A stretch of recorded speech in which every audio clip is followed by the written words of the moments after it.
Okay, so every single one of us has been there. You're in a meeting, a community group, maybe a brainstorming session at work, and you know the problem. Oh, yeah. How do you keep things productive? How do you stop it from just turning into chaos when you have all these passionate, smart people in one room and everyone feels like they have to speak? Or maybe dominate. Exactly. So today we're doing a deep dive into something you could call group consideration. It's about community decorum, and we're using sources that draw lessons from some really deep historical teachings on how public gatherings should work. And our whole analysis is really anchored by this one foundational principle from the source material. It's this deep reflection on group governance that says the goal of any organized gathering is, well, it's peace and clarity. Right. Which means that disorder is, by its very nature, counterproductive. If you're aiming for results, you just have to reject confusion. Totally. So our mission for you, the listener, today is to get some clarity on these two parallel responsibilities.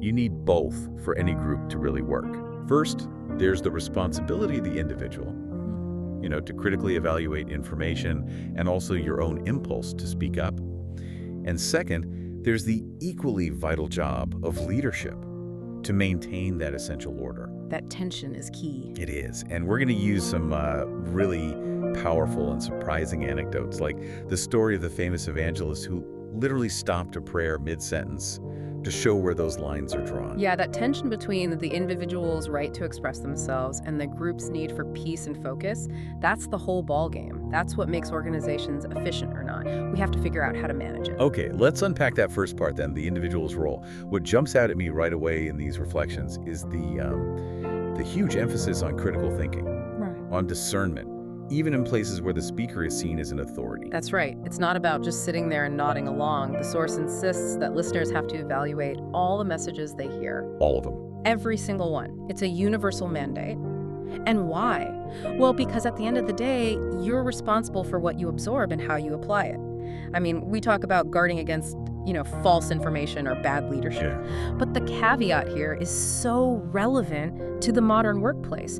Even genuine, skilled, well-intentioned teachers or managers, they're not infallible. They make mistakes. They make mistakes, they have blind spots, and a lot of the time, they're speaking without the full context of your individual situation. So even if the person talking at the front of the conference room is a C-suite executive, you're saying their ideas aren't exempt from a little scrutiny. That's actually a pretty empowering thought. It is, because it pushes the ownership back onto you, the person consuming the information. The action step is clear. You have to assess what you're hearing using your own professional standards, your organizational context, and, your best judgment. And then you apply it to your role. Exactly. If you just hear it and adopt it uncritically, any failure that comes from that information, that's on you too. Okay, that brings us to a really critical point for any group. What happens when that right to participate, which we need for innovation, for collaboration, what happens when it gets abused? Right. Let's get into these classic examples of participation abuse. The sources have some incredible case studies in chaos. The evidence of disorder is vivid, and honestly, it's pretty relatable. One instance they detail is from a community meeting where they opened the floor for people to contribute. And this one person stood up and gave this incredibly tedious personal testimony that lasted for 40 minutes. 40 minutes! In corporate terms, that's an entire quarterly review hijacked by one person's monologue. Precisely. And the result was, it was predictable. It was devastating. It completely destroyed the positive atmosphere, just tanked the energy, and made everyone feel really uncomfortable. That one person's lack of self-restraint just undermined the whole point of the meeting. It did. But dealing with that, that requires a leader to step in and risk looking rude. Right? How do you even manage that kind of intervention? And that's where we get to the famous story of the evangelist D.L. Moody. He was leading this super productive meeting, and he invited people to pray. Oh, yeah. Well, one person took that invitation as an opportunity to, grandstand. The source says he just prayed without end. He completely monopolized the collective airtime. Oh, no. So what did Moody do? Because culturally, interrupting someone's heartfelt contribution, even if it's going on way too long, that is incredibly awkward. Moody's genius was realizing that, in that moment, politeness was secondary to productivity, to peace. He realized this one long-winded act was, and this is the quote, killing the meeting. Just draining the life from it. The collective focus, the energy, all of it. So he didn't wait politely for the guy to finish. He took decisive action. He told the entire congregation to stand up and sing a hymn. And he timed it perfectly, right as a person was about to take a breath for his next line. Wow. That's organizational brutality disguised as musical reverence. I get it, though. He sacrificed a moment of comfort for the long-term health of the meeting. The source calls that incredible discernment and courage. It absolutely is. It's a lesson in prioritizing the well-being and the ordered purpose of the many over the self-importance or, the ego of the one. Think about that in the workplace. The colleague who grabs the mic during the Q&A to give a 10-minute opinion piece? Or the person who replies all to every email with a multi-paragraph novel when 2 sentences would have done the job. They are actively draining organizational resources through their own self-centered participation. The meeting hijacker. The ultimate time suck. And the source actually gives this fascinating historical context for this whole self-importance thing that goes way beyond just church gatherings. Yes, there's a really specific analogy. Some high-ranking officials who later got involved in these community groups, they looked back on their old political lives. And they admitted their tendency to just speak endlessly was driven purely by self-importance, by a need to signal their status. They compared their old official speeches to the speeches of high-ranking officials from the Qing Dynasty era, which were famously described as stinky and long. Stinky and long. I love that. That is a universally perfect phrase. But what made them stinky? Was it just that they were long? No, the stink was the complete lack of substance compared to the time they took up. These speeches weren't designed to convey information or drive action. They were just for show. Purely to demonstrate the speaker's seniority, their access to fancy jargon, and their right to hold the floor for as long as they wanted. It was performative status signaling. It's a universal human thing when you're in a hierarchy. So when these officials joined community groups, they had to unlearn that habit. They realized it was toxic, yeah. They started practicing some serious self-correction and restraint. That frames the problem so well. It's not just about participating, it's about intentional participation, one that avoids, just performing for the room. So if individual restraint fails, if we have too many stinky and long contributions, structure has to step in. How do the sources say leadership can create order without just suffocating everyone? The sources really emphasize how critical a robust organizational order is. They trace this tradition all the way back to master organizers like John Calvin. John Calvin. We usually think of him in terms of dense theological doctrine. How does that connect to practical organizational governance? Well, he was in essence a master organizational designer. The source explains that the whole system he set up, Presbyterianism, was founded not just on holiness, but equally on rigorous discipline and order. Okay. When he was a pastor in Geneva, he was obsessive about consistent, high-quality instruction. He spent a huge amount of time on Bible study meetings, often teaching almost daily, just to ensure there was continuity and, frankly, professional quality in all the teaching. That level of dedication to structure sets a really high bar for leaders. And this is mirrored in the modern example, right? The one from Pastor Hugh, who developed his strategy over 35 years. Yeah, his strategy was pretty radical, especially in a modern context that praises delegation above all else.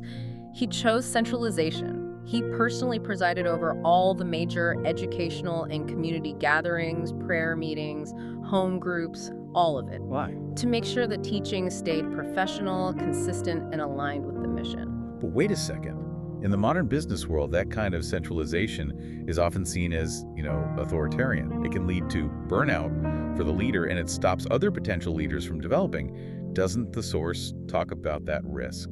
That is a very legitimate pushback. But Pastor Hugh's strategy was really driven by risk mitigation, not just a need for control. He was very specific about the negative outcomes he was trying to avoid by centralizing the teaching. Which were what? He found that while delegating teaching to, say, elders or group leaders can empower them, in his context, it often led to a lack of what he called professional guidance. And what happens when that guidance is diluted? What were the specific negative outcomes? He saw a few kinds of organizational decay. The groups would form a vacuum, an emptiness, and they'd quickly devolve into, gossip, unfocused chatter, or criticism. Or worse. Or worse. In some cases, they'd start introducing inappropriate commercial behavior or personal agendas into the groups, which completely diluted the core purpose. So the centralization wasn't about hoarding power. It was an act of governance. He was protecting the mission from being co-opted or diluted by well-meaning but maybe ill-equipped people. Exactly. It's a strong case for controlled delegation, at least in sensitive areas. And the result was this really comprehensive educational system he built over 35 years. New members learned sequentially, following rules and procedures, with the pastor as this close, consistent teacher. But leaders were still trained, right? Oh, yeah.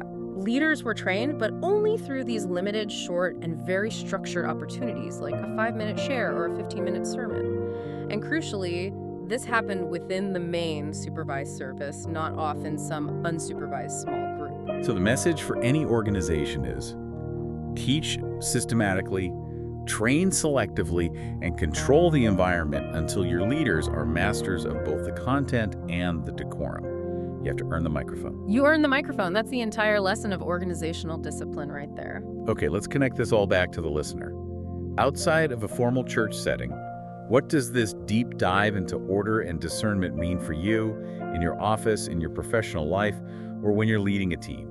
The sources translate this perfectly with an analogy of Mary and Martha. And this isn't just, a historical comparison. It's a framework for professional conduct. You have to learn to be quiet, to listen, and to absorb. That's Mary.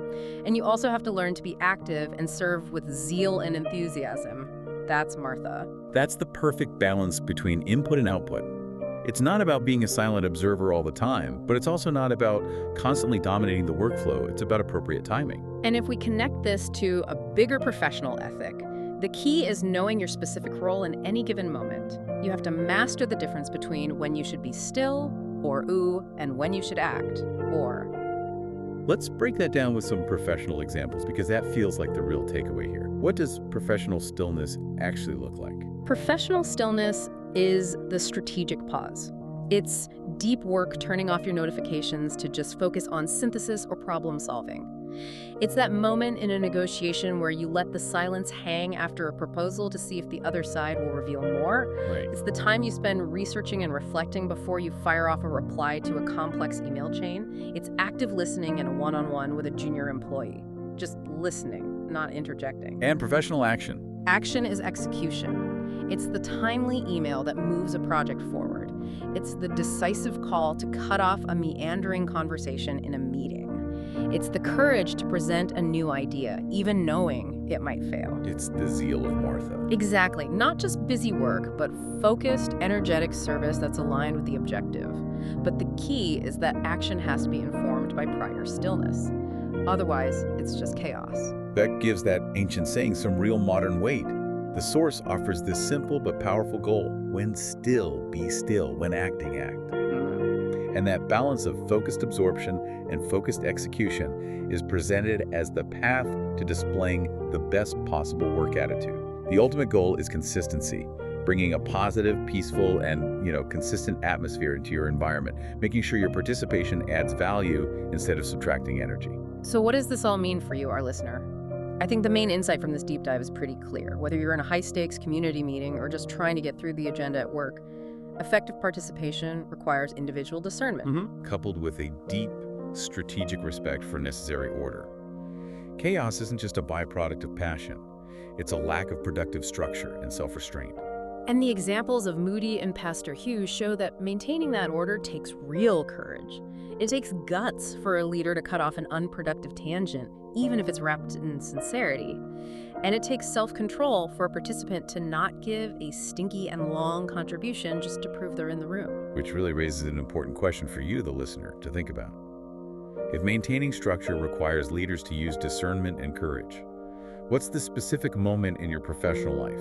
Maybe it's a meeting that always goes off the rails, a chaotic decision-making process, or a long-winded colleague, where you need to apply that courage to cut something unproductive off and reestablish order, even if it feels deeply awkward. That is the ultimate power of ordered consideration. Know your role, respect the peace of the group, and master that balance between stillness and action. Until next time.